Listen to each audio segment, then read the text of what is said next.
this is what I'm saying here. I realize it's the mind. It's the caliber of mind of the time.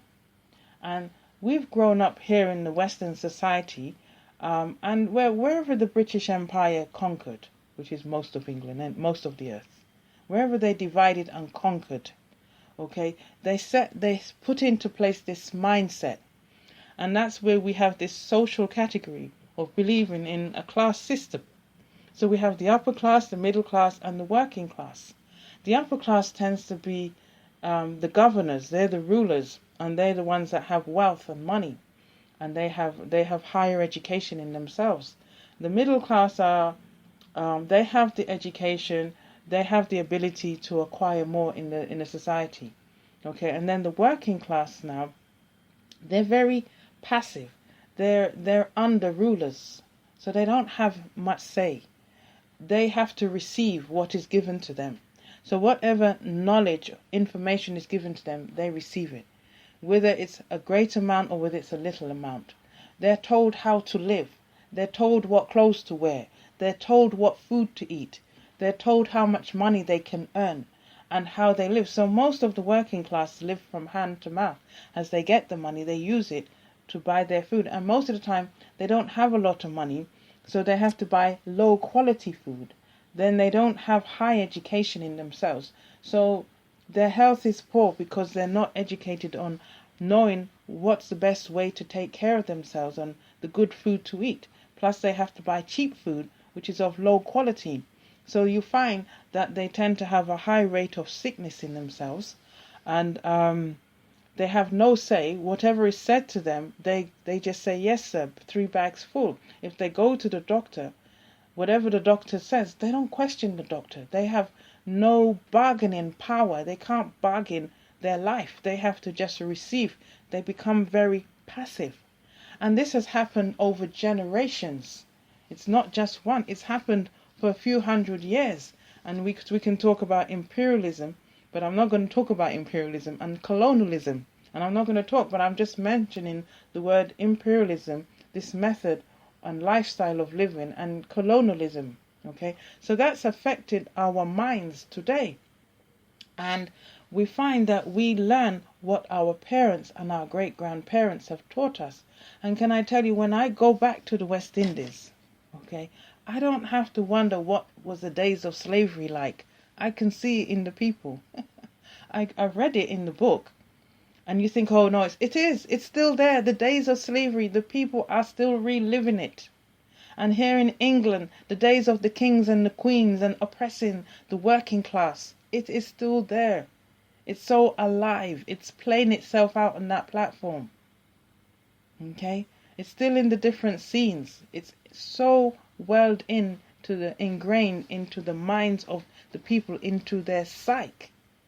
And because of this stagnancy that's going on, because the Lord says it through Jeremiah 2, my people have committed 2 evils. They have forsaken me, the fountain of living waters, meaning a fountain is a spurting water in a dynamic process. It's forever sprouting out. It's going and moving and moving and moving and moving on. But humanity is in a stalemate situation. They're stagnant, and they're just passing it on from generations to generations. They're just reliving the evils of the past. The ghosts of Macbeth lives within us. Okay, the kings and the queens.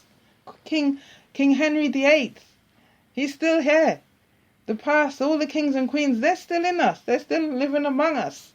They haven't died. They've been resurrected over and over in the museums and the kind of rules and regulation that's dished out upon the people. So you find the working class people, they're being used to being subjugated. They serve the oppressor. They're oppressed. They have limitations of thinking on how to live. And really, here in England, the MPs, the governing bodies, will say what they want, and the people may grumble, but that's it. They get on with it. There's not real democracy here in England. They use the word democracy, but that's part of the package of fooling the people to the point that I want to get to now. So there was a time where the working class was so restricted Okay, and with women and men as well. Women went through a severe oppression as well. Okay, and not only was working class restricted, so was black people. Yeah, the Asian and the Caribbean.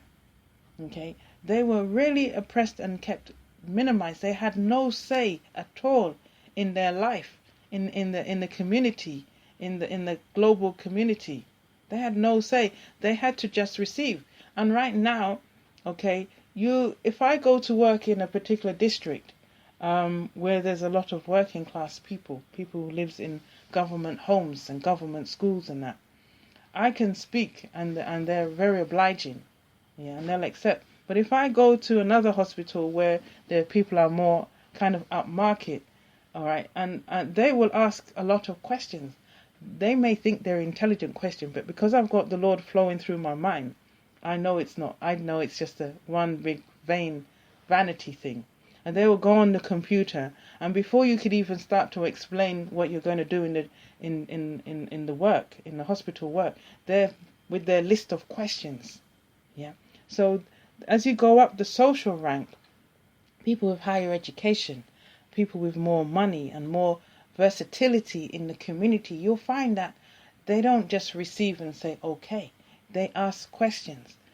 In my mind, I know the questions are a bit, vanity and vain, I know where they're coming from, okay? But hey, I answer the question because it's their right. They ask a question they want to know, and that's their right to know, okay? So what I'm saying is our minds has been dismantled and reassembled, and we comply, we get along with the dictation of the governing bodies, okay?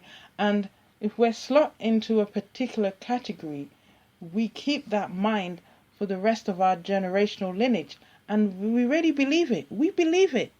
We believe that we are working class citizens, and those who are in the middle class, and because I've got two professions, apparently I'm in the middle class. But can I tell you, they tried to knock me back down into the working class. But hey, I've got my wisdom from the Lord. So I just have to kind of look on and bear with the situation, okay? Which can become quite frustrating because I say, Lord, how much longer? Lord, how much longer? I don't know if I can carry on with this way that these people are thinking and the way they're behaving. But hey, I'm here now. So our minds, so people, and I look at people and I say, do you really believe that you're not able to do something because you don't have the money and you don't have the education and you don't have the postal code or the zip code or the country? People in the third world country really think that they're at a disadvantage because they're not in the westernized society. And I'm like saying to them in Grenada, you are at an advantage. You've got fresh fruit, you've got the sun, you've got fresh food, you've got the umpteen fruits, banana, mangoes, you name it, cocoa beans, cocoa, yam, and you can do a variety of ingredients. So you're well off. You're the most richest person on this earth.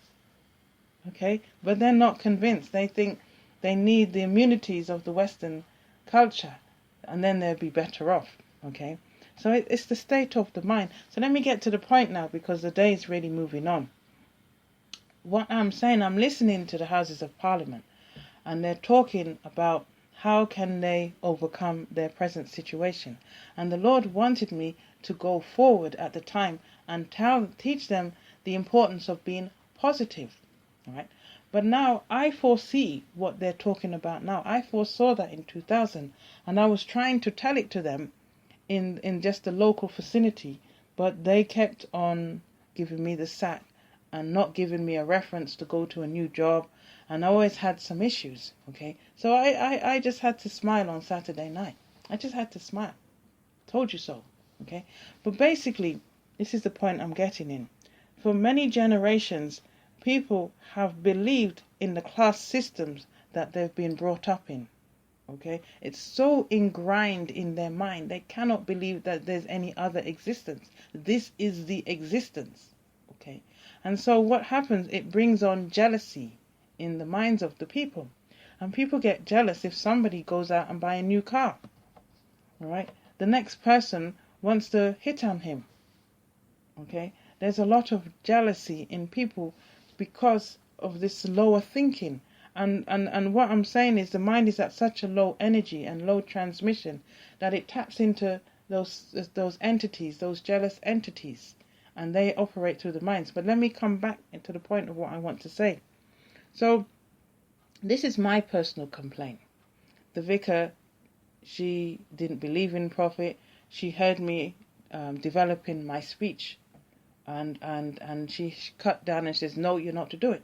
So now, how can England expect to rise when every time somebody tries to go forward and develop themselves, they cut them down? Right? There's no growth. Okay, I had some nice plants in the front yard there, and I had somebody who's coming to cut the grass. Since I've been busy with the prophecy, I haven't been able to do my own gardening.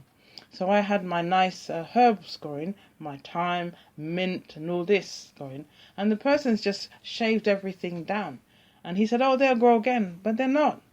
You see, the ones that I argued with him, and I said, don't touch that one, don't touch that one. Okay, it's growing now, it's flowering, it's nice and it's strong, because every year it grows stronger and stronger in the stem. But the one that he managed to cut down, it grows a little bit, it's weak, because it's still young. It didn't get a chance to grow strong. And then he comes and he whips it down again. And it just vexes my soul. Yeah. So it's likewise, if they're not allowing you, when you go into the community, whether it's the church, whether it's the workplace, even in the education, it's a fight to get education here in England. I did not get my qualification with ease. That was long tears to get qualified in radiotherapy and in ultrasound. Every step of the way I was getting, except for Bristol, where I went to do radiotherapy. I told you that when the second placement was nice. I have no complaint. It was beautiful. The people were beautiful. Yeah, I love those people down there in Bristol.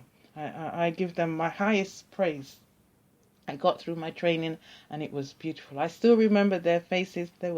I could hug them and give them a kiss right now.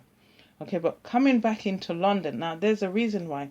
Because in London, there's more people, more different nations of people. So you find that the English people are more nervous and agitated, right?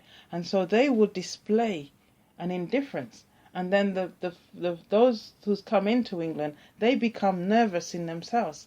And so now they display an indifference. So everybody's indifferent at one another, you see? So, but my cry here is the mind. It's the social displacement of the mind. Because the working class is in a passive mode. They are used to being told what to do, how to do it, and when to do it. Okay? And they have no say. So it controls the whole of their outlook and their reality of life. But of recently, these last several years, the government is deciding, hey, let us allow the working class a little bit more privilege. So they're allowing them to have more education. They're allowing, this is the worst part, they're allowing them to have managerial positions. Okay, you've allowed them to come up to have managerial positions, but you haven't dealt with their psyche. You haven't dealt with the oppression of the mind. And also we have black people coming out of slavery in 1845. They're still acting out the whole slavery days. I've gone to Grenada. I'm telling you, it doesn't matter if they want to be offended. Okay, but I can see the whole play of slavery, and it's here in England too. Okay, now let me just come back, because I know that people are going to be offended, but that's part of the parcel, you see. So now they've upped these people to be managers. So these people are controlling people's lives. They can give you work, employment, and they can take the employment away from you. They can give you education, or they can take the education away from you. Yeah, they can give you a decent place to live in, or they can take away the decent place and put you in a real shabby home. and a shabby part of the area to live in. They have that control